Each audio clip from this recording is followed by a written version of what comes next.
അങ്ങനെ സ്നാനമേൽക്കുമ്പോൾ ദൈവം തന്റെ ആത്മാവിനെ നമുക്ക് തരും. ഈ പരിശുദ്ധാത്മാവ് നമ്മൾ വരുന്നതാണ് പ്രിയപ്പെട്ടവരെ പാപമോചനം എന്ന് പറയുന്നത്. നമ്മുടെ കഴിഞ്ഞകാല പാപങ്ങൾ മായ്ക്കപ്പെട്ടു. പ്രിയപ്പെട്ടവരെ, ഞങ്ങൾ എല്ലാവരും പാപികളായിരുന്നു.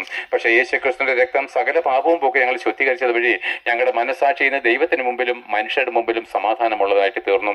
പ്രിയപ്പെട്ടവരെ, ഈ മനസാക്ഷിക്ക് സമാധാനമില്ലാത്തത് കൊണ്ടാണ് ഭാര്യയെ നീ ഭർത്താവിനോട് കോപിക്കുന്നത്, ഭർത്താവെ നീ കള്ളു കുടിച്ച് ഭാര്യയെ എന്താണ് ചീത്ത വിളിക്കുന്നത്, മക്കളെ നിങ്ങൾ അമ്മയപ്പന്മാരെ അനുസരിക്കാത്തതിന് കാരണം നിന്റെ മനസാക്ഷിക്ക് സമാധാനമില്ലാത്തത് കൊണ്ടാണ്.